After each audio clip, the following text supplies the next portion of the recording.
Këtë kohës, tash ne duhet hymë këtu në psikoanalizë dhe sociologji. Çfarë ndodh me këtë njeri?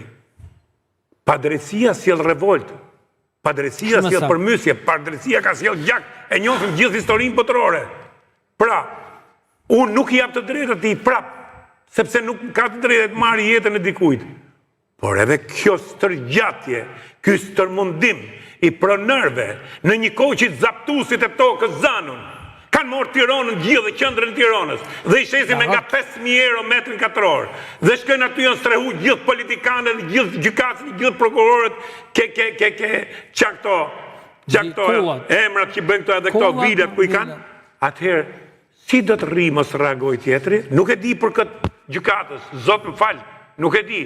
Ky mund të jetë njëri shumë i ndershëm për sistemin e tërësishëm, bashkë është e vjetër. Tu ne nuk e zgjidhim problemin as duke bo gjykatësin dëshmor të dhejot, se kemi bo dëshmor, nuk e kam fjallën për rastin konkret për gjykatësin, po kemi bo cuba e trafikant armësh e nafte, i kemi bo dëshmor të dhejot, e kemi dhonë deri kombit, në një kohë që janë turpi kombit, pra këtu ne sot nuk kemi një raport vlerash zotëri. Dhe kjo ka sjell këtë gjendje. Dhe është fare e kollajt, ti e manë men shumë mirë, zotëri, më falë, ju e mani men shumë mirë që kur u bë vetingu si gjykatësit hoqen gjithë orat Rolex nga dora dhe dolën me ora elektronike, apo jo? Edhe hoqen makina, dolën gjithë me Volkswagen Jet, kur një ditë përpara kishin Maybach, Range Rover nga 150.000, 200.000 dolar. Po si më këto me rroga shteti që kanë bokajt pasur? Po për këtë jam në përfundamentin. Jam dakord në një gjë me ty, politikanët, gjyqtarët, pronët e veta i kanë morë prier. Unë jam vetë viktim, 35 vjetë që sillim gjyqjeve, edhe jam njëri që hy dalë në përzyra, që njof, 35 vjetë. Dhe në fund, mu dhaj kokoshi një thellë. Bartur si gjë, në ndër vite. Gjithë problemi i këtyre, pra nuk vjen si rezultat i një gjyqtari edhe gjyqtarëve i 100 gjyqtarëve.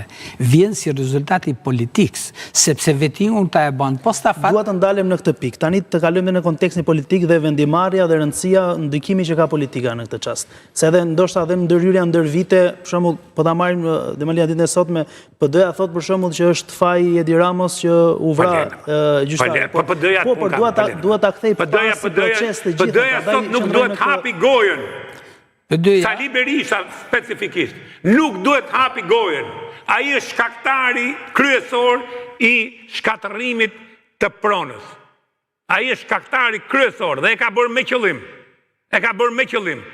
Prona u shkatëru në vitet 92-97 kur ishte Sali Berisha, që erdhën nga gjitha anët, e sulmun me bregdet, edhe sot hajde të shohim kush janë pronarët.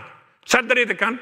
Hynë zaptun, i legalizoi me shabon me minë, dhe tash ja ku jemi. Dhe tash nuk i jepet zgjidhje më kësaj pune dhe s'ka zot si e zgjidh. Dhe kur kryeministri fillon dhe thot do shkatërrojmë ndërtimet pa leje, hodhet opozita, po shkelet të drejtat, po bëhet kjo, si të drejtat. Si do t'ja bëjmë kësaj pune? Është një hall i madh ky. Është një hall që nuk do të gjerë as Shqipnia pas zgjidhjen e problemit pronës, e cila si është bërë nuk zgjidhet më. Nuk zgjidhet më. Prandaj këtu jemi para një gjendje alarmante, shteti, drejtësia, gjithë. Ne le që kemi vjedh pronat, po e kemi bo masakrën, e kemi shkatëru. E kemi shkatëru nga ta filloj. Nga golemi, që ka qenë një pylli mrekullueshme me pisha dhe e kemi bo beton. Nga ta filloj, nga palasa, që kemi bo një varres të madhe betoni atje, sikur është